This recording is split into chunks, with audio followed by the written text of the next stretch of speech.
welcome to Red Barrels Podcast. This is the Red Barrels Podcast. They keep saying it. I keep saying it. Someday, you'll really internalize that, listener. And it's episode 45. 45 episodes. They said it couldn't happen. Wow. They said it couldn't happen. We got the big 4-5. We did it. We did it, gang. You know, we can relax now. First 44, they're the hard ones. Whew. No, it's easy street up to, around about 600,000. 600,000. It's easy all the way up there. Then it gets a bit more difficult. Like 600,020. That's a rough one. But we've got quite a while before we reach that. So don't worry about it. We'll be replaced by AI long before that, yeah, Alex. as long as that depends if we haven't already. Have we, Ed? Yeah. Have we? That's a fantastic question, Alex. I really appreciate you asking it. The thing with let's stop doing that. How do I pronounce an M dash? I don't know. I'm not sure. But anyway, it's a games one. And who's going to be talking about games? It's going to be me. It's going to be Alex. Alex, you know me. I'm going to be talking about some games this episode. And who else is going to be talking about games? Well, it's going to be little old Ed. Hi guys. Welcome back. Episode 45. Man, it's great to have you here. Can't believe it. It feels like it's my lucky day to have you with me on such a special day. He might be self-described as little, but I can assure you, Ed is a giant of the movement. Thank you. Yeah. Unfortunately, you probably guessed already by the aching absence in your heart and in this episode is Sofie. She's not here. Sofie's not here. Sofie, we mentioned it last time. She's had some troubles with housing. It kind of looks like she's landing on her feet. She looks like she's doing okay now. But she still doesn't have the internet. So she isn't joining us. She needs the internet for this. You probably can work that out. But, we send her love. We desperately want her back. Come back, Sofie. Come back to the light. Don't fall into darkness. Don't wallow in internet-free horror. Hard to imagine what it could possibly be like. And speaking of horror, yeah, that's right. That's what we call a segue, baby. Oh, hello. Yeah, well, I'm going to be Nice. talking about my game, and my game is Resident Evil Requiem. But also, the Q in Requiem sometimes shows up as a 9 to show that it's also Resident Evil 9. That's the game I'm talking about. Wow. Yeah.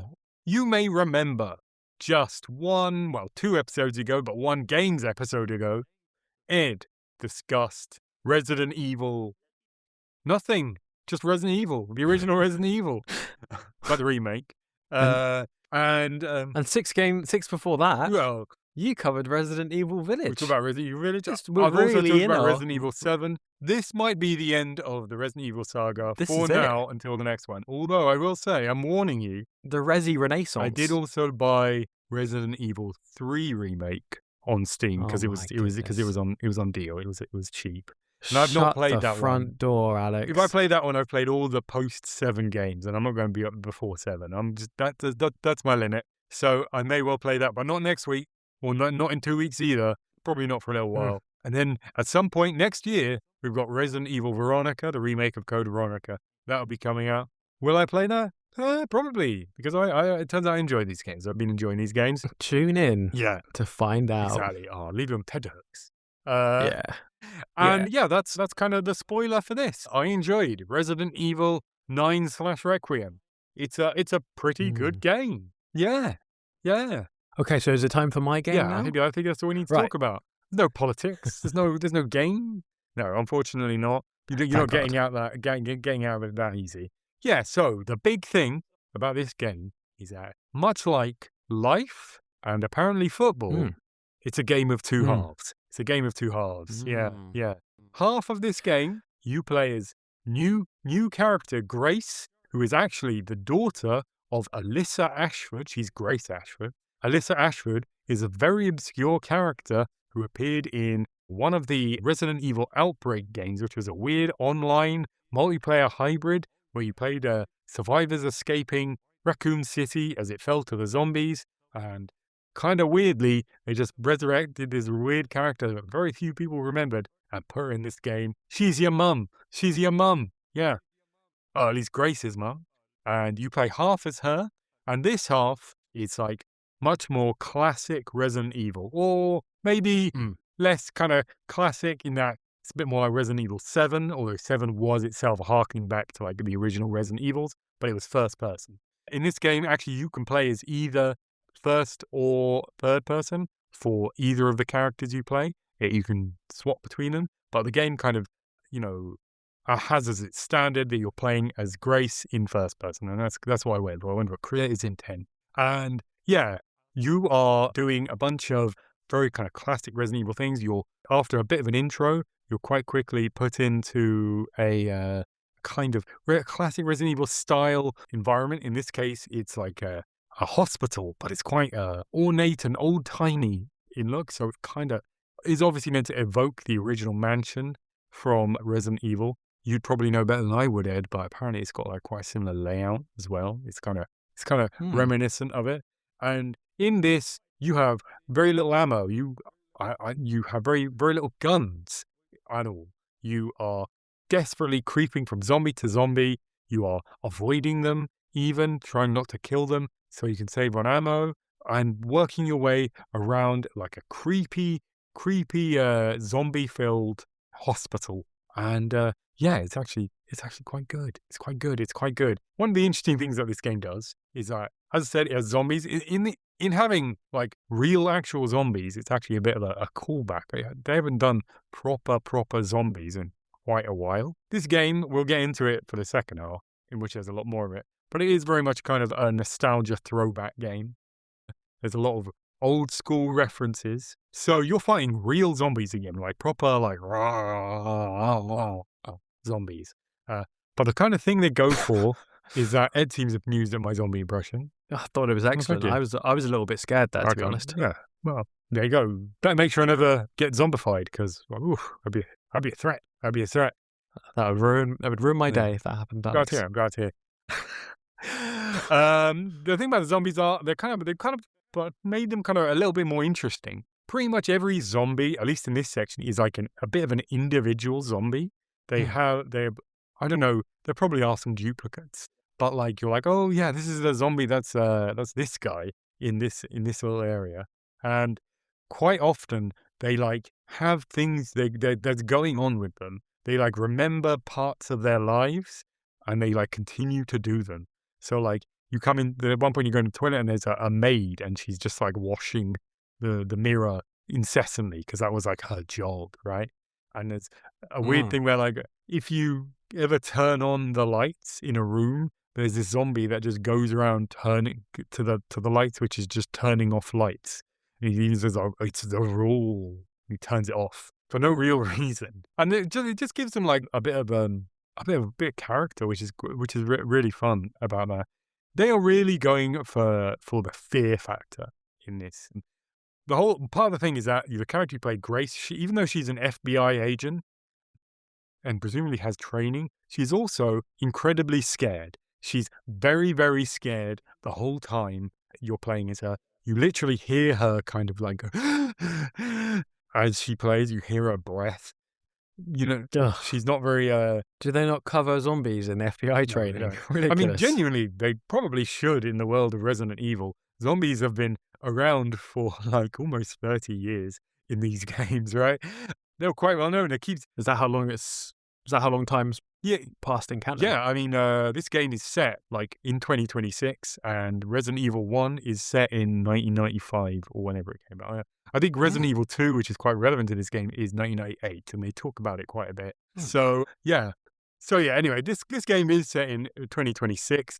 It's set in a world where zombies have just turn up every so often, or at least these like what they call BOWs. Actually, after I played this game, I watched a shitload of Resident Evil lore videos. I'm all up on the lore now. BOWs, bio-organic weapons. I feel like bio and organic are kind of redundant. I mean, bioweapons feels like, is that enough of you got there? But whatever. I'm not going to criticize Resident Evil's nomenclature. But like, there's all these weird attacks and involvements and stuff. So they should be pretty used to it. And so she really should have zombie training, is what I'm saying. But she's quite scared, and they're really kind of going for this like feeling of like creeping around. As I said, something that I kind of talked about when you were doing Resident Evil last time is the kind of system where a lot of the game, because you have just like in the original Resident Evil, you have a limited inventory in this.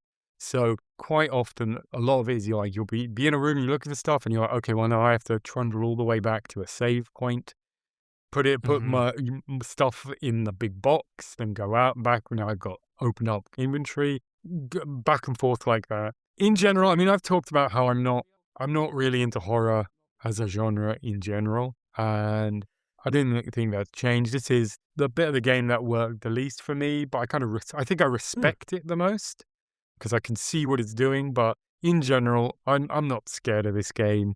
I just Yeah.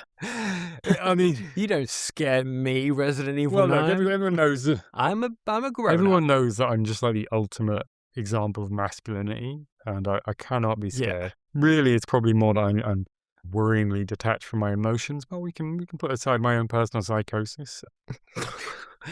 we try to. It's difficult. But yeah, horror just doesn't do much for me, and like I mainly find it. I'm not like scared as I walk around. I'm just like, I see a zombie and I'm like, oh fuck, I got to deal with this zombie. Do I have enough ammo? Okay, yeah, I guess I do. Bang, bang, bang. Okay, here's another thing, right? All right, and now, oh great, I have to run all the way back to the safe room. Okay, there's only like a couple of safe rooms in the entire hospital, so you frequently have to go back to, especially this one big central one. And I don't really enjoy it, but I can see that for people who are into that, I can feel that it's like a really good version of it. And the hospital itself feels very kind of like a real place that you kind of do learn as you go back and forth through it. And again, you even remember, oh yeah, this is where I killed that zombie. And the zombie's still there. And even you mentioned it when you were talking about Resident Evil, the Crimson Heads mechanic. That was actually, I don't think I mentioned it, but that was actually added in the remake. That wasn't in the original. So that was meant to be a bit of a surprise. Those zombies would come back for people who played the original. They kind of have that system here again. They're called blister heads or something. Their heads turn into big blisters, but this is after you've killed them. So you don't know which ones are going to come back, and they're very difficult when they come back. There's a lot more kind of crafting. There's all kind of a weird thing where you get given this little collector that can suck up blood in the environment. So this is literally puddles of blood left by zombies, but also sometimes there's just random buckets full of blood just lying around. Just like you do. Like you do in a hospital. Like a standard hospital. Yeah, you just have a big bucket of blood just on the floor. Why not? Why not? Yeah. Why not? Yeah. But then you can take that blood, EJ, and then you can use that blood to craft it into like ammunition and like health packs and stuff, which is a bit weird. Doesn't really make any sense, but it's kind of a fun thing. You scavenging your way around this environment. So, overall, it's a pretty fun element.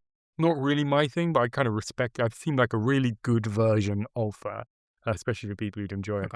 Now we're going to talk about the second half of this game, and that is you're playing as Leon. That's right, Leon S. Kennedy. He's back. The daddy. He's back. He didn't used to be a daddy in Resident Evil 2, and in the remake of Resident Evil 2, he's a fresh-faced young guy. Kind of has a bit of a young buck. Kind of has a bit of a Leonardo DiCaprio in the 90s look to him, because that game is set in 1998, and he's like 21 or something. Now it's set now, and he's almost 50. He's grizzled. Jeez. I know. That's the horrific, horrific direction time goes. Unfortunately, that is scary. He doesn't really look like he looks very handsome. Surely that scares you, Alex. Shut up. That was the last episode, and I probably got cut. So yeah, Leon's back, and he's old now. He's getting on. He doesn't really look his age. He does look grizzled though, because he's got like a virus. Turns out he picked up some sort of version of the T virus back in Raccoon City back in the 90s. Kind of makes sense. The thing that's always weird about these games is that famously, if you get bitten by a zombie, you will turn into a zombie. But you get bitten by zombies all the time in these games, and you're fine. You just need to increase your health, and you're okay. You never turn into a zombie because you got bitten by a zombie. Maybe this means he finally does. He also has another character from Resident Evil 2, Sherry Bobbins. I think it's Bobbins? Sherry Bobbins? Sherry something.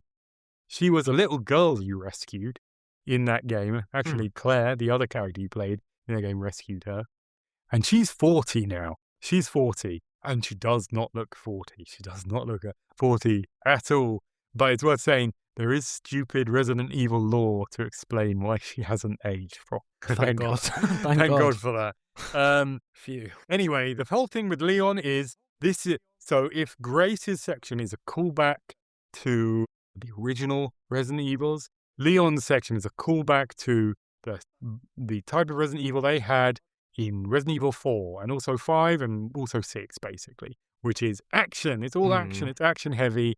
You now have a colossal inventory that's almost comical how large it is compared to the one you had previously, and you can expand it. And you can just carry around like all these guns. He just mows through these guys, and it's something that is quite fun that they do is while basically the first half of the game you play as Grace and basically the second half of the game you play as Leon, there are little sections where you play as either of them in each other's section. And when you get to the end of Grace's section in the hospital, you now roll in as Leon and you could just blast through everything that you've left behind. Every zombie you didn't kill, he just can just mow down in seconds. It's quite fun. The cleanup crew has arrived. Unfortunately, I mean, genuinely, I might be a bit too good at the game because I largely cleared out all the zombies by myself as Grace. I'm so sorry, listeners. Alex is just a bit too good at the game. Look, you see me, you know I'm a gamer. I'm kind of a gamer. So yeah. So it meant that I kind of ruined this experience for me because like Leon just kind of trundled through a largely empty hospital, which is a little bit of a pity. I should have left more of him alive. But what you mainly do in his section, in the second half of the game, is that this is where the orgy of nostalgia begins because Leon returns to Raccoon City. How is this possible, say the lore nerds? How is this possible? But Alex, how can that be true after the events of Resident Evil 2? Well, actually, mainly Resident Evil 3. At the end of which... mainly Resident Evil 3. At the end of which, in the original game, it shows a nuclear bomb being dropped on Raccoon City.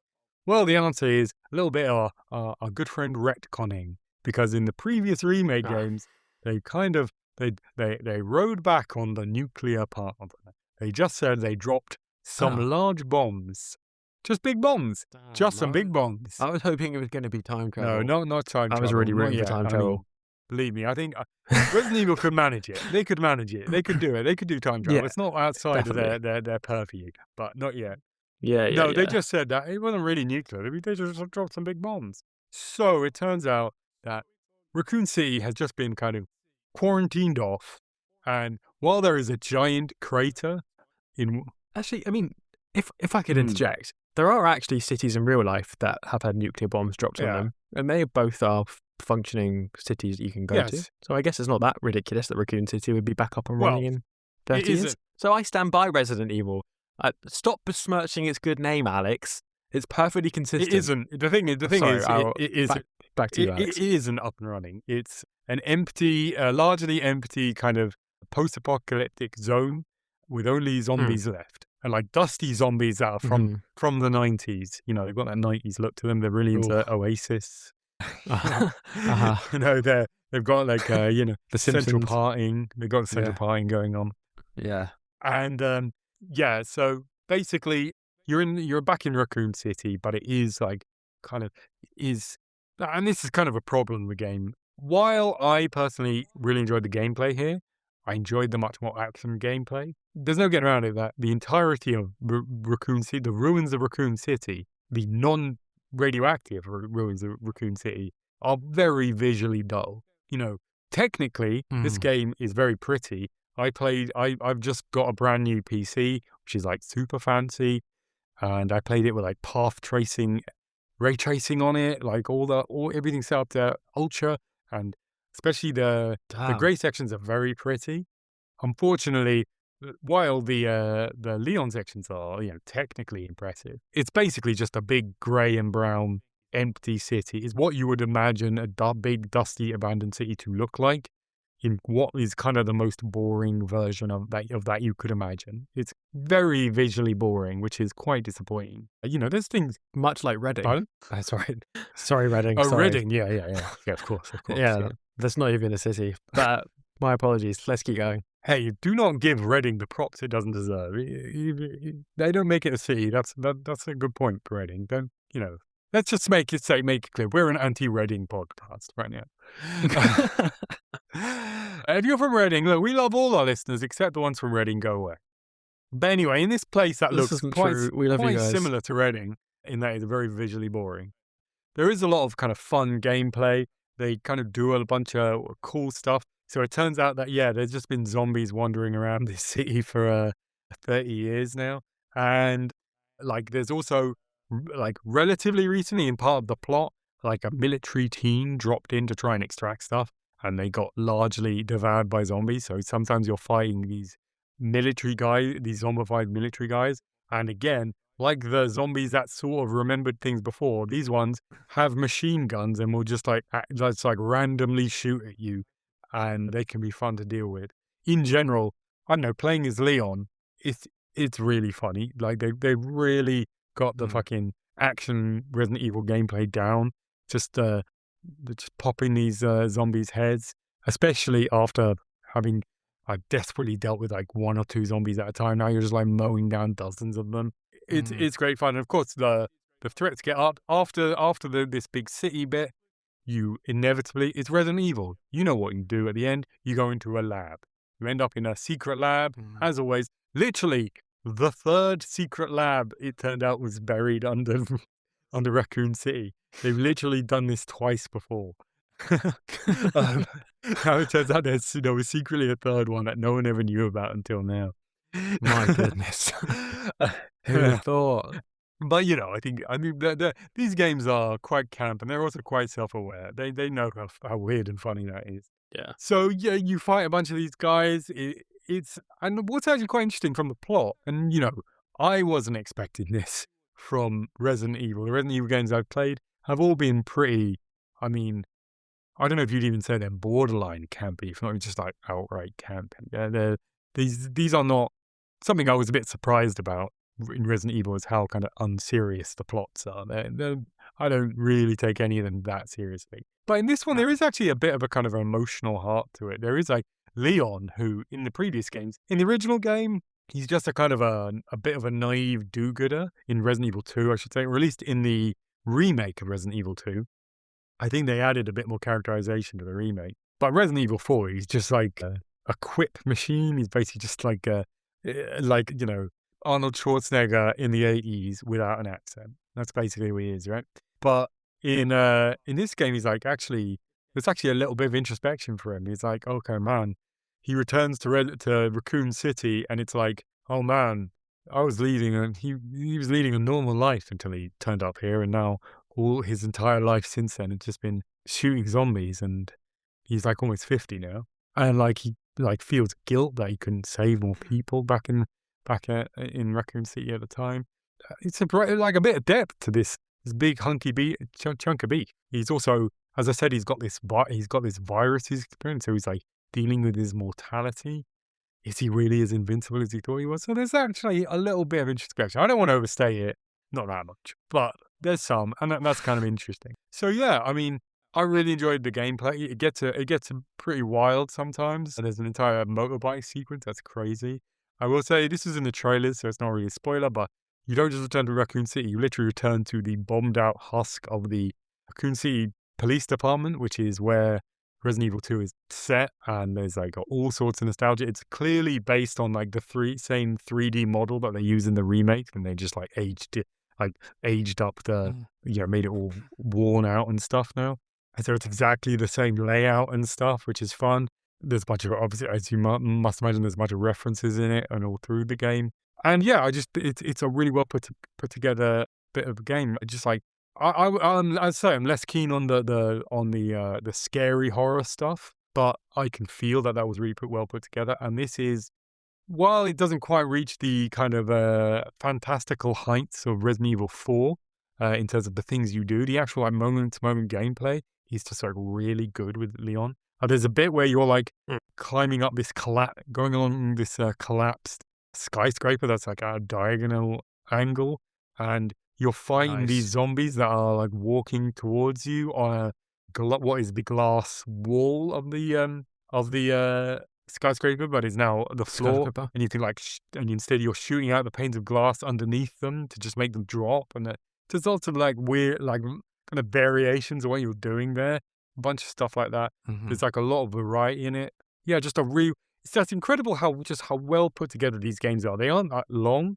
For AAA games, they're relatively short, but they're so just well made and put together. I mean, I've been really impressed with the Resident Evil games I've played so far. I'll say that. So I want to talk about the politics a bit. Of course. As we talked about last games episode. As always, it's an evil corporation. There's still more of that here. It turns out that now, because Umbrella went bankrupt, it's quite soon after the Raccoon City thing, they've kind of gone back to that well a bunch of times. Like, there's been a Neo Umbrella. There's been like, the remnants of Umbrella doing things. New corporations are like, basically all the people from Umbrella left and started a new corporation. Now they also make bio monsters or whatever. This has kind of coalesced in the last couple of games into a new organization called The Connections, which it turns out is like kind of a bit of a shadowy Illuminati who have been secretly behind all the events since like the original games. That they actually were the ones who ordered the bombing of Raccoon City, and like they've been behind all sorts of things, and they've basically just took over the remnants of Umbrella and kept it going. So they're still putting out all the bioweapons right now, and like you've got to take them down. So pretty clearly, the Connections are going to be the main threat going forward. And this is like it's a bit different because Umbrella was just like a relatively like ordinary person in the world of Resident Evil. Umbrella was just a normal corporation before that made like a pharmaceutical corporation that made like aspirin and shit. And then it turned out they also did this, whereas, I'd say the Connections are just like an entirely secret organization. But there are bits where like there's a fun bit where you uncover like the product catalog, and you get to see how much the weird monsters you're fighting actually cost. And it turns out that like the liquor, which is like a very like bog standard famous Resident Evil creature that I think starred in Resident Evil 2, that costs like 15 million a pop, and you killed loads of them. Stuff like that. Who are the customers? Yeah, exactly. Again, I'm still unconvinced of the business case for all these monsters, but whatever.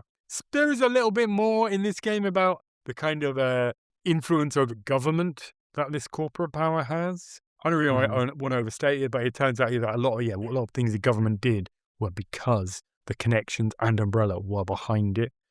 Whoa. So, there's a little bit of that. It's hardly an extensive Marxist examination of those themes. It's pretty bog standard, and there's not really that much to say about it. But, a corporation's the bad guy, and that is always fun to see, right? That's always fun to see. Something that is interesting from a political standard, though, is gender politics. Unfortunately, it's all boys. It's an all-boy podcast this week, so maybe it would be better if we had Sofie on for this. But yeah, so something this game does, which is maybe a little unfortunate. As I said, this game's split into two halves. You play as Grace and you play as Leon. Now, something Resident Evil has always done is had this kind of feeling of tension and release, right? Especially at the beginning of these games, ammo is scarce. A single zombie can be quite a threat. Dealing with just a couple of enemies is like very fraught. By the end of the game, you've got a shitload of ammo. You probably maybe have a machine gun. You definitely got a shotgun. You probably have a machine gun. It's getting easier and easier to just take out like the normal enemies. You do start getting up against bigger enemies, but you generally these games have something of a reverse difficulty curve. Certainly a little reverse tension curves. There's much less tension towards the end of the game when you've got used to the way it plays, and you're fairly confident you'll be able to take on any threat by that point. In fact, as you can remember, Ed, I'm sure, at the end of the first Resident Evil, famously, they just dropped down a rocket launcher for you to kill the big super zombie final boss, and it's literally one shot kill with the rocket launcher, and that's the end of the game. So you get to completely obliterate them. It's like that's the release, right? Tension at the beginning, and then you got the release of like you can just fucking kill these dudes now, right? That is the classic way Resident Evil's done, and it's always done that in different balances, right? So like Resident Evil 4, these more action-based ones, there's far more release and tension. There's still tension in those games, but like, man, loads of release. Yeah, just like, man, fucking killing these dudes. In this game, what they've done is they've separated those two elements into two different characters, right? Grace is all tension and Leon is all release, yeah? As I said, in the hospital section, you creep around the hospital, like maybe carefully taking out zombies one by one, conserving your ammo, and then you get to play as Leon and just run through the entire environment, just mopping up whoever's left, and they're no real threat to you at that point. This in itself is fine, but it's when we consider the gender, because fundamentally, Grace is a small and scared woman for most of the game, and Leon is just a big beefy dude. And as a result, while the game does have a character arc for Grace where she becomes more confident and at ease with doing this towards the end of the game, you hear less of her scared breath noises as the game goes on. Fundamentally, she's kind of denied most of the release. It's all tension for her, and then she just doesn't get to let loose. And Resident Evil has, let's say, a pretty sketchy history with gender politics. There's plenty of questionably sexist elements in these games. But to a certain degree, early on in the 90s, these were games where you would play, you had the choice of two players, and you could play as a woman. And the woman was generally, just as capable as the man in general. I mean, in the very first game, like the playing as Jill is like meant to be a bit easier because women just have it easier, right? Everyone knows that. It's not like the hard time that men have fighting zombies. So like there's a bit questionable there, but in general, she's a STARS agent. She's an action lady, just like Chris is. And in Resident Evil 2, although Leon is a would-be cop and Claire is just a woman. I don't know if she has any particular job or anything, but they gun down zombies just the same, right? This game, it kind of separates out. I think it feels a bit weird that they're going so hard on you are a small lady and so you are scared now. But don't worry, now the big burly dude is here to save the day and just mow these dark guys down. Don't worry your pretty head about it, basically. That's kind of, that's probably not what they're going for, but that's kind of a feeling they go for it. There's also something they've gone back to in this games are women being surrogate mothers. They like encounter a small child and now they're the sort of mother to this child. And they do that in this game. In fact, they did that in Resident Evil 2. As I said, Sherry Birkin, not Sherry Bobbins, it's Sherry Birkin. There you go, law mavens. Just stop writing your comment. Stop writing it. Delete it. Acknowledge that or continue writing it, but admit that I was right, that I remembered it in the end. It's Sherry Birkin. Okay. I do not have the Wikipedia open. I did remember it. All right. Just checking, just thinking that's what they'll be asking in the comments. All right. Keep me honest. Keep me honest, eh? Yeah, I'll keep you honest. Sherry Birkin, as I mentioned, she's a little girl in Resident Evil Resident Evil 2, sorry. And Claire rescues her from an orphanage and becomes like a little surrogate mother for her over the thing. And like that's kind of a role that women have often played in these games. They do it again. You play as Grace. She discovers a little girl and kind of ends up carrying her around the hospital a bit. I will say there is also a weird trend going on of Donkey Kong Bonanza. You carry a girl who's barefoot on your back. In Pragmata, which is a game I will probably talk about at some point. I haven't played it yet, but I intend to. But I do know you carry a little girl with bare feet on your back. In this game, you don't carry her on your back, but you do carry around a little girl with bare feet around. What's going on with this? What's up with the little girls with bare feet that you carry around? What's up with it? What does it mean? What does it mean about society that this is permeating our games? Be in your thesis now. This is a gold for academia. I'll say that. Gold. Feel free to cite us in your dissertations. Feel free. Yeah, so I mean, again, this like, women must want to be mothers kind of vibe. It's not great. So I would say the gender politics in this definitely could use some work. It is far from the most sexist game you're likely to even play this year. So I don't want to overstate it, but it would be nice if they kind of avoided that, or at least, I don't know, did something with it, addressed it in the game somehow. They never do at any point. And I will say, she does come into her own, and at the end, she is a bit of a badass. So, although, I mean, no one can be as bad an ass as Leon Kennedy. It's impossible. And especially at his age. Yeah. So, yeah. At least it's not an ageist game. It's true. I mean, I'm sure he'll turn up in a game again in future. And how is he going to be then? I think there's quite a large chance that they're going to find, like, they're going to have a game with, like, the 4 or, like, all the original Resident Evil characters and have them get, like, infected by some bio-parasite or something that just makes them young again. So they can just keep being engaged. Because, like, in another 10 years, how old are they going to be? They've got to start doing something about this. It's worth saying, again, Resident Evil sexism, while neither of the 2 original women, Claire and Jill, from the two original games, neither of them have turned up in one of the... I mean, they've been in remakes, but they haven't been in any of the modern games recently. So we have yet to see what they're going to look like. How old are they going to have the balls to have, like, women who are, like, approaching 50 in these games? I think that would be cool, but frankly, I doubt it. There have been some CG movies where they were at least in their 40s by the timeline, and they did not look like women in their 40s, let's say, in those. But those are, hey, they're only CG movies. They don't really count. I'd like to see them do so. It would be cool to have older women in these games. That'd be really interesting.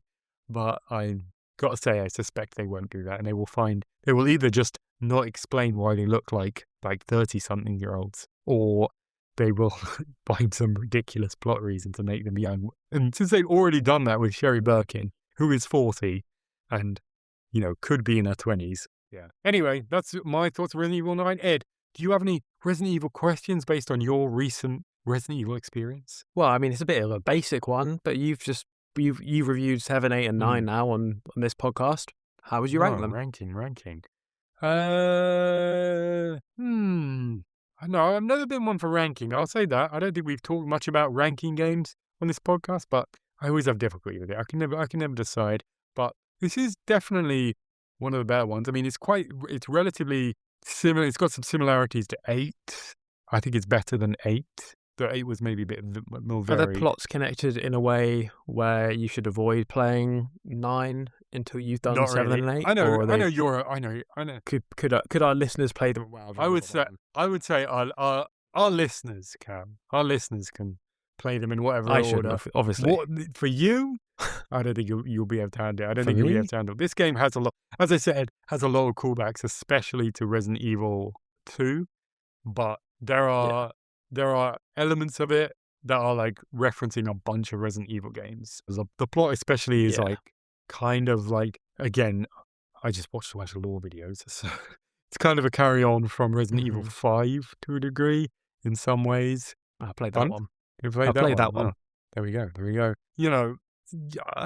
you really want to follow the plot properly, you should probably play them in order. But I will say, the plot, the specifics of the plot don't really matter that much. Frankly, after I watched these lore videos, I felt a bit like I probably didn't need to do that. It's kind of interesting to know what the plot of these games are, but, like, as soon as I did that, I was just like, I wasn't really missing out on much. Yeah. So yeah. Well, I think we can move on to Ed's game. What's that going to be? Hey? Yes. Hey? It could be anything. Could be. It could be literally anything, but what it actually is Ghost of Tsushima. Wow. Well, you're thinking, haven't we already covered this game? Incorrect. No. We covered the sequel, Ghost of Yotei. A foolish assumption, listener. A foolish assumption. I can't believe you'd say that. In the 18th episode of this very podcast that you're listening to now, you can scroll up in the feed and listen to it, and Alex had played it. But this is the first one, Ghost of Tsushima. It's a 2020 open-world action-adventure game developed by Sucker Punch and published by Sony. And yeah, I guess, Alex, your review of Ghost of Yotei intrigued me enough that this entered my to-play list, and here it is. I finally got round to it. In this game, you play as a samurai, Jin Sakai, in feudal Japan, and you're repelling the real-life Mongol invasion of 1274 CE. As Alex mentioned in episode 18, we talked about this game a little bit when you were talking about Yotei. In real life, what happened is the Mongols tried to invade Japan in 1274, but a storm intervened, preventing the invasion from succeeding. And then the Mongols retreated and they regrouped, they rebuilt, they struck again, they came back in 1281, and again, another storm hit them and disrupted their invasion once again. It's a very interesting little moment in history. And the fun fact that you mentioned in our last one, I'll repeat here, Alex, which is that the storms are referred to as the divine winds, which in Japanese is kamikaze, and that is the origin of the phrase kamikaze. But yes, this game is set during They do that avoid first saying kamikaze in this attempt. game, even though one could see it as you are playing the kamikaze, technically. I guess, yeah. But yeah, this game is set during that initial invasion attempt of 1274, where the Mongols gain a foothold in Tsushima. In the game, most of the samurai are killed in the opening, where you fail to repel the Mongols, and Jin just manages to escape with his life. He then travels Tsushima, recruiting allies, attacking the Mongols, and generally putting together a plan to push them out once and for all. Great. So, I actually played this game a little while ago now, a few months back, and I haven't reviewed it on the pod because there's basically such a large amount of content in this game that I wasn't really sure how to go about talking about it. But I think I finally got my ducks in a row, and yeah, I'm not going to talk about everything this game has to offer, but I'll try and talk about just the core elements of it. At its heart, I think the game's kind of two separate things. On the one side, it's like the combat, it's got its combat system, which also incorporates stealth elements. And then on the other side, it's like this exploration thing with like a collecting element as well. Those are the two sort of main strands of the gameplay, I would say. So I'll start with the combat strand, because ultimately the combat is the skill that will determine whether or not you can beat the main story. Like that's what you're really being tested on as a player. Like, can you beat the combat or not? The combat at its core, if you've not played it, is not a million miles away from the sort of Arkham, Assassin's Creed kind of vibe that we've all played loads of now over the last... When did Arkham come out? 20 years ago? A long time ago. That makes me feel old. I can't be true. Maybe 2008? I don't know. I think it was...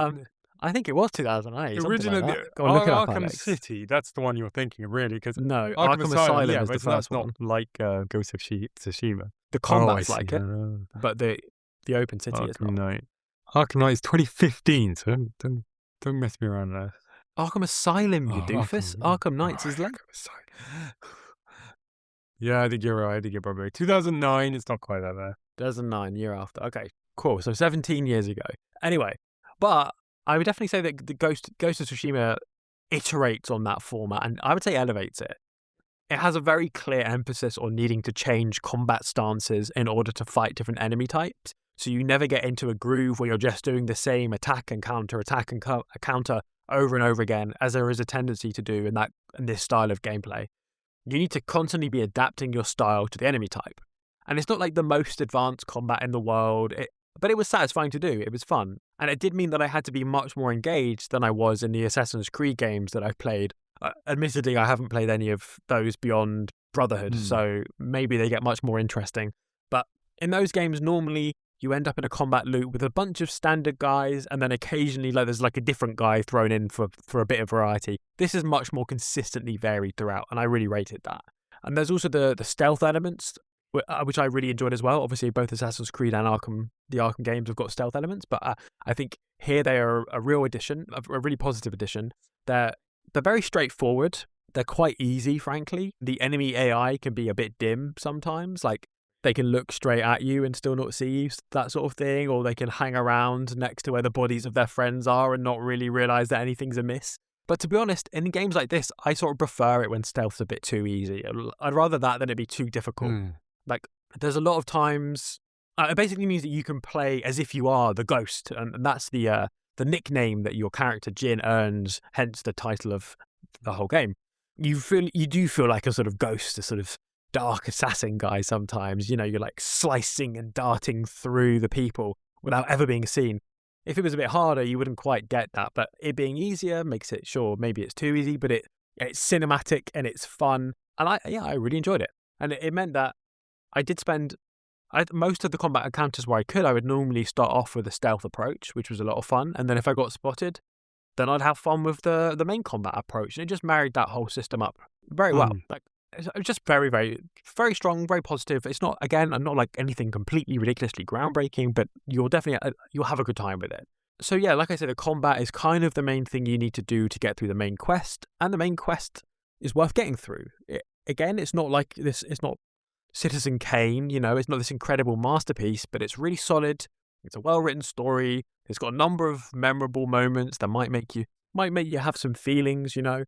And it takes your character on a character arc. It changes his relationship with many of the characters throughout the story as you go along for the ride. And yeah, it feels suitably cinematic. And yeah, I mean, the game also wears its cinematic influences on its sleeve. It incorporates a Kurosawa mode. Sorry if I'm pronouncing that wrong. But you talked about a little bit in your review for Ghost of Tsushima as well, Alex. This changes the audio mix. It makes the visuals black and white. And as Alex mentioned in episode 18, there are some critiques about how well it actually mimics that style. But to be honest, I didn't really use that style much anyway, for reasons I'll get into, I guess. But beyond the main quest, there are a number of pretty fun combat-specific challenges, which I enjoyed as well. There are Mongol settlements that you can clear. When you approach a Mongol, you can challenge them, and that lets you sort of take a couple out right off the bat if you like press the buttons in the right timing, basically. And then you can take out the rest. And the game gives you fun little optional challenges you can do when clearing out a base. Like maybe you need to kill a certain number with a particular weapon, or maybe you need to kill them without being seen. And these challenges, along with the aforementioned enemy variety, do a fantastic job of stopping me falling into that rut that I know I'm prone to, and I'm sure lots of people are, of you use the same weapon over and over, and same weapon, same moves over and over again. In this game, not at all. I was constantly changing my weapon, constantly changing my stance, even changing my armor to suit what the situation was going to be. Do I want it to be stealthier? Do I want it to give me a benefit here or a benefit with this attribute? And I just think it was a lot of fun. I think it's a really good game design, and it lets you see more of what the game's got to offer, and I appreciated that. Speaking of combat challenges as well, there are also specific dueling sections that you can partake in, where you challenge a samurai to a one-on-one duel, and it's a bit like a boss fight, and the things that are sort of more obviously boss fights also have the exact same mechanics. It's a restricted fight. You're not able to use any of the sort of side weapons that you have access to for most of the game.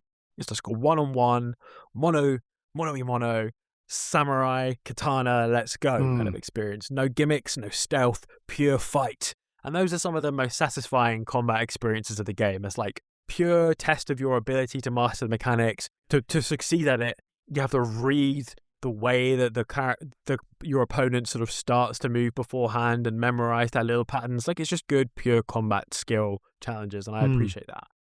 So, pretty positive things to say about the combat loop of this game.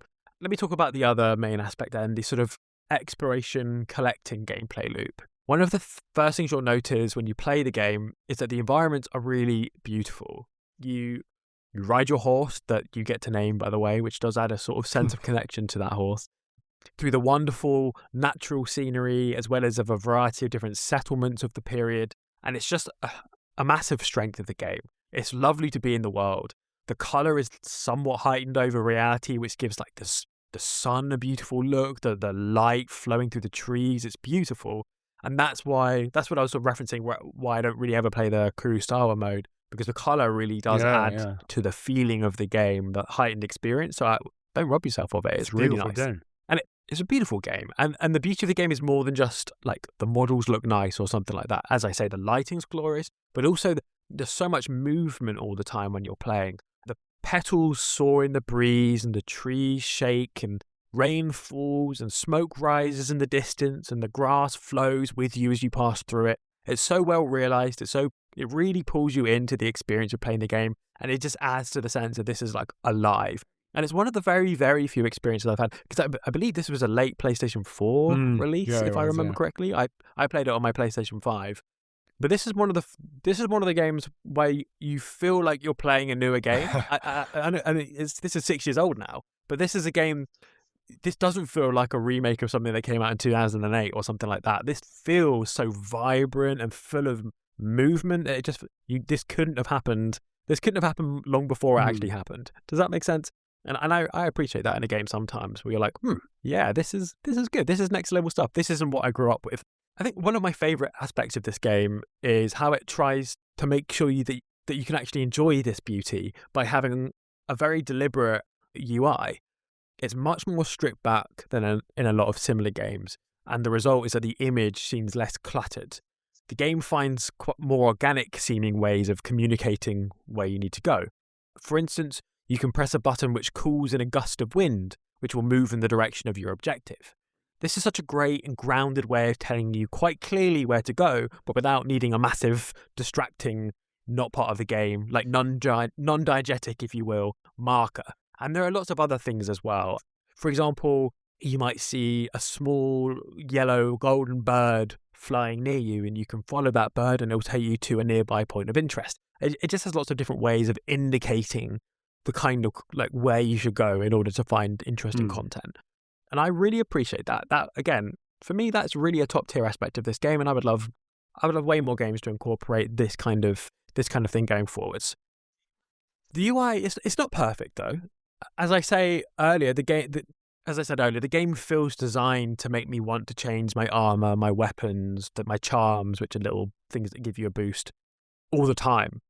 So it feels a bit strange to me how many clicks it requires through my menu to achieve that. You've got to like open the menu and then navigate to the bit where the armor is, and then scroll down to the right thing, and then click on it, and then scroll through to the different armor. Like, if I were making this game, I would recommend having that screen be the initial screen you open into when you go into your menu, since you're sort of encouraged to do it quite a bit.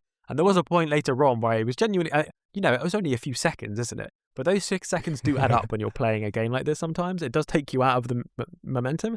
And yeah, I think that was genuinely, a mild nuisance. Something I think it feels like a nitpick, but it did have a genuine, small but noticeable impact on my you're going to be doing that a lot. A lot. You're going to be doing it a lot, especially the later on in the game you'll get more specific weapons and specific armor types that relate to specific situations. So there's just going to be more and more like niche changes that you can do, and I wanted to do them, which is a positive, but it was annoying to do them, which is a negative. Speaking of those birds that lead you to points of interest, there are so many things in this game that you're encouraged to seek out and collect. I mean, sometimes this game feels like a borderline collectathon. Whenever I try and list these things, I always remember that there are other ones that I have missed. I'm just incapable of remembering them all. But just to give you an indication, that it includes bamboo poles that you can find in the world that you can use to improve your sword skill, hot springs that you can find that let you increase your max health, shrines that give you charms, like I said, the small stat boosts.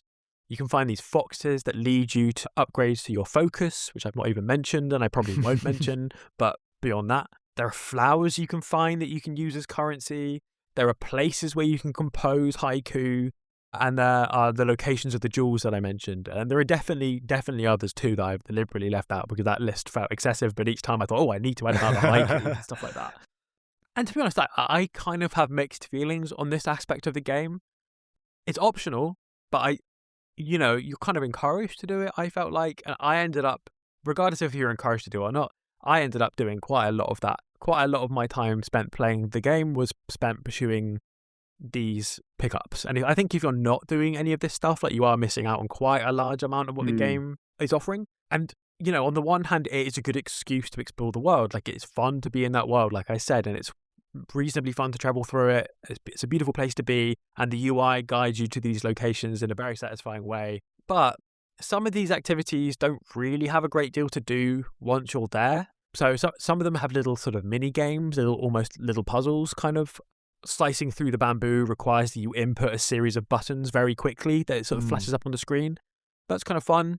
I mean, it's not, it's nothing to write home about. It's kind of fun. The shrines often have a little platforming section, but the platforming is kind of trivially easy in this game. You sort of auto jumps for you. It's less of platforming, and it's more of a challenge of spotting which ledge you're meant to be making your guy auto jump to next. So it's fine.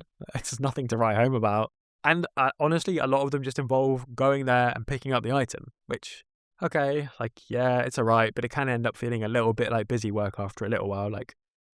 Go there, pick up a flower, and then off you go. Or there's some which is purely for collecting sake, so I guess that's okay. Like crickets, you just go get the crickets, and that's kind of it. You get some, I think, lore information or maybe some cosmetics and stuff, but, it doesn't improve your ability to survive or anything like that. To be fair, I guess I've sort of included the jewels in this category, and I've just said that those are some of the most fun things you do in the game. So some of them are fun. There is a big variety of them, and I think my issue with the collectibles in general is that they give the game a kind of shallow but wide feel. Like there's loads and loads and loads of them, but not many of them are that interesting to go and do. And I think I would have preferred a smaller number of more interesting things to do rather than this really large number of varied, but a lot of them being not that interesting to do. But yeah, I was enjoying enjoying the game enough overall that I went and did loads of them. So, I guess that overall reflects well on the game. But in hindsight, it feels like it's one of those things that kind of somewhat pads out the game. Maybe it takes up completionists' time a little bit rather than being something that's actually like compelling. It's certainly not a selling point of the game for me. And yeah, it's not a massive problem. It's an optional part of a wider game that at its core is fun to play. And the locations are still varied. It's still interesting. The combat's still good.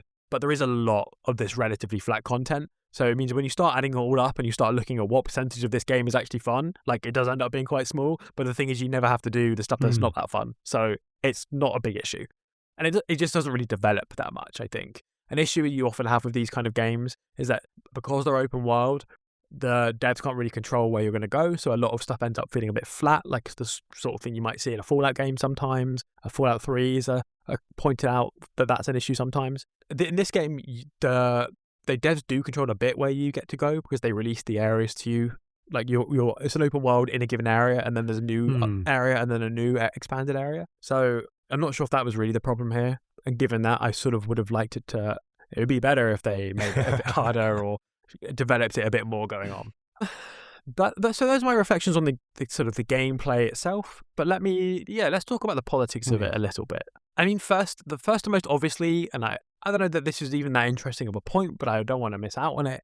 Like the game is obviously a feudal power fantasy, right? You're from an important family, you're a lord, and you repel the Mongols. And this isn't from some love of liberation or whatever. It's more from taking back something that you think rightfully belongs to you and your lot. You're like how nobles often want to conceptualize themselves. You're the rightful heroic owner of these lands. You're using your legendary skills to take and then hold the area, and everyone claps and admires you for it and thinks you're great. Is it a problem, though? Is that an issue that it's a feudal power fantasy? I don't think that it is really an issue, no. The aristocracy, and I hate to break it to you guys, but they're no longer hegemonic. So while this exact story, I think, could have been like kind of an issue 200 years ago, it could have functioned as basically pro-feudal propaganda then. Today, I think it doesn't. I think it just serves to impart this feeling of like a timelessness to the story. Like that's the point of it. It makes it feel like old and sort of legendary adjacent and gives it a mythological quality. Sure, like there's a way in which all power fantasies sort of serve the ruling class to some extent. Like it helps put forward like a great man conception of history.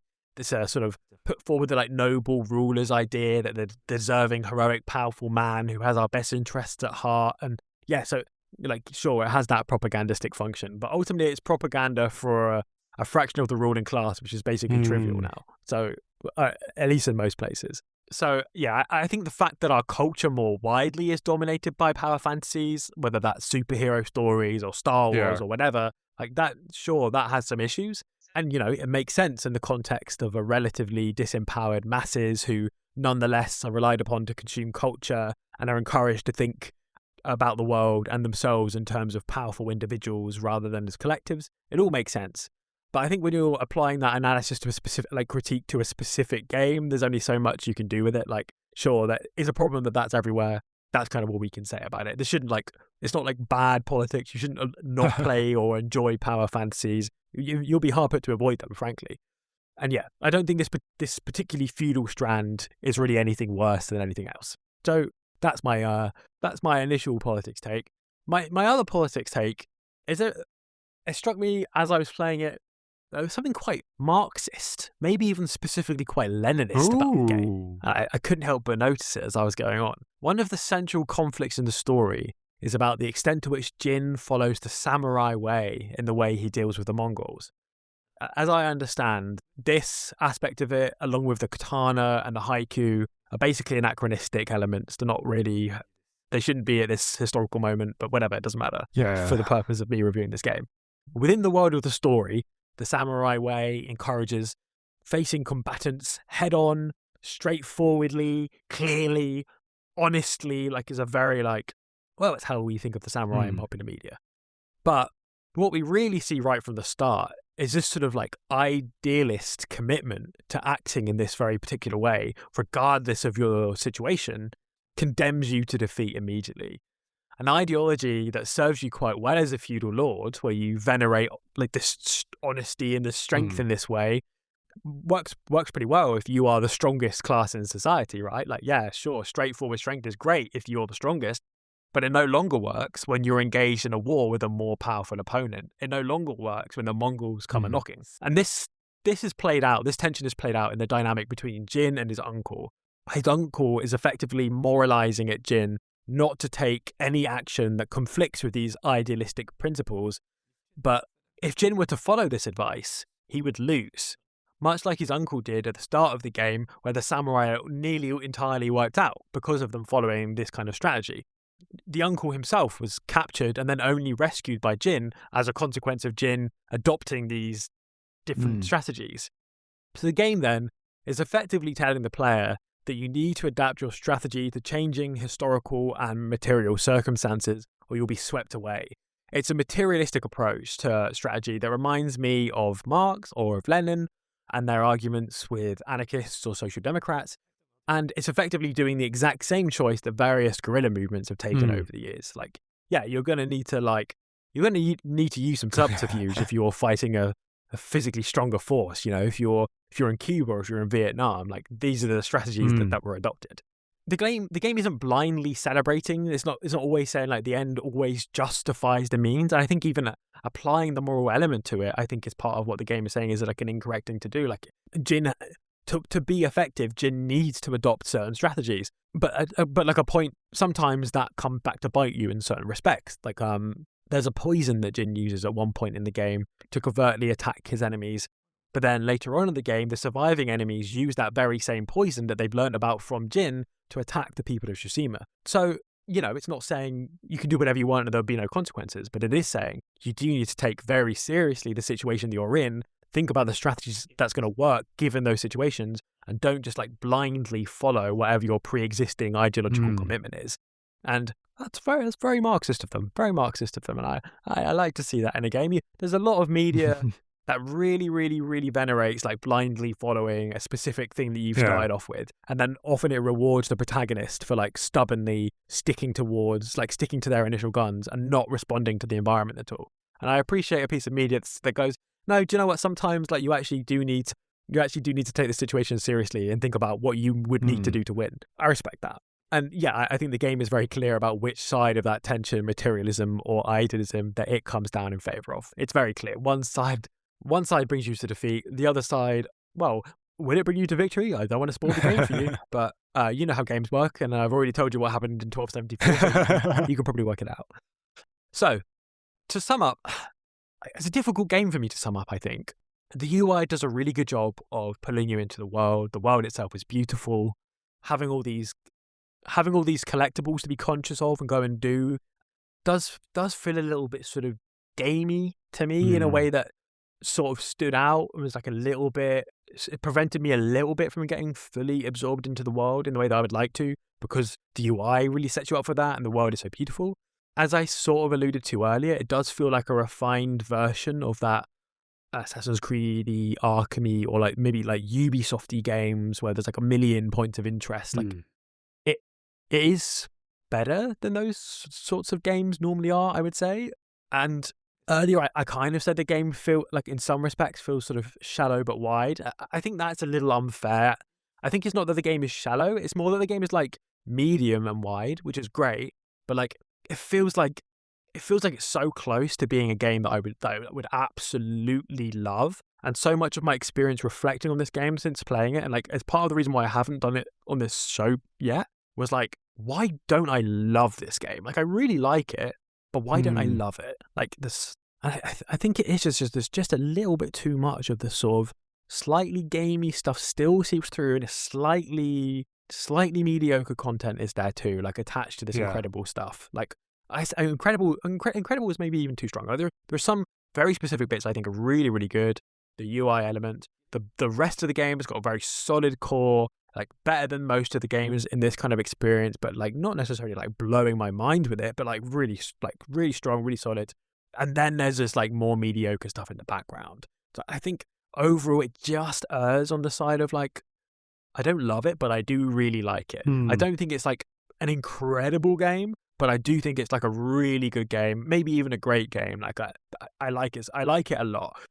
And in terms of though, like I guess I've been sort of mentally comparing it to a few of the games that I've like historically like loved. And if I want to play like a beautiful game that with like relatively fun systems, but really I'm just there to explore the environment, like I would still take something like Skyrim over it, or something like Breath of the Wild over it. And if I want something with more like a narrative open world kind of experience, I'd still take New Vegas or Witcher 3 over it. But I would take this game over any of the kind of like Assassin's Creed style, Ubisofty kind of games that I've played. So I think that's sort of where it's mentally fallen for me overall. It's almost like not a top tier game, but just one tier beneath that. And certainly a game that I would recommend. Yeah, I would highly recommend it, all told. But I feel sort of weird that I didn't love it in a way. I know what you mean. I think games like that and like a lot of the Ubisoft games fall into this, is that, you know, the world's full of things, but very quickly the feeling that they are kind of natural parts of the world falls away, and you're like, okay, like there's a hot spring here because it's got to be a certain distance from the other hot springs so that they're appropriately spread out, and like maybe there's a little puzzle to get up to the hot spring or something, but that feels like everything starts to feel artificial because you realize it's a world where like these things, like, you know, there's a hot springs team and they don't really talk to the other guys that much. They just make hot springs, and they make hot springs areas, and then they pop them around. It feels very gamey, whereas a game like Breath of the Wild feels like a more unifiedly authored world. While they have things like the shrines, which are kind of standard things that are dotted around. Every shrine itself has like an elaborately different like challenge inside of it, and it just like most things you find in the environment are like little one-off things that are quite different. Oh, we found a weird little village here, and it's like weird in a specific way. Whereas like there are like big villages that are like clearly it's a bunch of people worked on, or there's just like, okay, well, just a bunch of these identical things that you find across the world, and there are little tweaks on each one maybe. But I think that's probably the reason you feel like that. Yeah, I think there's definitely something to that. Like I do think the game still manages to have these like specifically like beautiful areas that take you by surprise sometimes. Like there's not like one of the main bits. Like there is still that to it. But like it's just, I think so much of it does feel overtaken with this like go here and get this thing, go here and get this thing, go here and get this thing. And then after a while, like, are you playing a game anymore? Like, is this the game, or are you just like doing like delivery driving? Like, do you know what I mean? You're just coming back, whatever. Yeah. I think that is fundamentally, that's got to be the reason ultimately, I think, why I didn't quite connect to it in the way that I would like to. But I mean, I think I'll check out Ghost of Tsushima, and I'd be pretty keen to see what else Sucker Punch have got coming up. I haven't gone back and played their older games. I don't think they're that similar to this, but like the infamous games I never played, or what's the other one? The Sly Cooper games, that's them too, isn't it? I haven't played any of those, maybe. This has piqued my interest just enough to check out Yote and then maybe go back. I don't know. We'll see. I will say, I have a politics take on this game, which is, you know, as you said, this is about the Mongol invasion of Japan. And, you know, the attempted invasions, at least, are real things that happened. And I guess it's not unreasonable to go like, what if they at least landed on a bit of Japan and people actually fought them and stuff? Well, how would that might have gone? You know, I guess that's a fine, you know, alternate historical question. But, you know, there's something a bit uncomfortable about it because, you know, historically, who invaded who? You know, is it the people of mainland Asia invading Japan, or is it the Japan invading the people of mainland Asia? And just like making a game that is about, you know, these like Asiatic hordes descending upon the pure and decent Japan, you know, considering the history that Japan has, made me a little bit uncomfortable, you know? As I said, I don't think, this isn't even a Japanese game. It's like saying Sucker Punch are an American company. Although Sony is Japanese, of course, who owns Sucker Punch. But, I don't think anyone had the intention of, like, I don't know, Japanese revisionist racial history or something. But, having an invading enemy is just a straightforward, easy setting for a game. And you can imagine someone coming across the Divine Wind story and just being like, yeah, okay, we could make a game out of that, I'm sure. But, just like historically, that has not been the way round things went. And I think that's worth saying, Sure, yeah. I mean, I think I'm under the impression that they did at least land on Tsushima, but I don't. Yeah, I don't think. I think they just got smashed up by the storm, didn't they? And the storm happened to be near. I think a lot of their fleet did, and then a lot of them. Maybe. I mean, I didn't. To be honest, to be completely fair, one thing I did like about this game actually was that I was not familiar with this history at all until I played this game.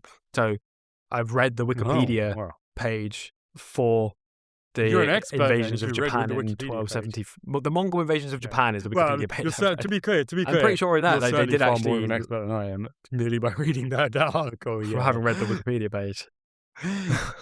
I mean, I don't think they like took control in the way that they did in the game, but yeah, I mean, it's interesting to think about. I mean, you could say there is like a wider cultural thing of presenting Japan in a very specific way as compared to China, which certainly this game is one of many that let's say like sugars up the Japanese reputation. I mean, obviously we're from Britain, so we're under no illusions that our own like island's history is any less blood-soaked, more so. But it is something worth thinking about. Like, why is it always Japan gets to be the good guys in all these games? I mean, it is kind of remarkable. I mean, I think I'd seen that like there is a Chinese game about Japanese invasion, or I think it was like an elaborate. I think isn't it like a Chinese?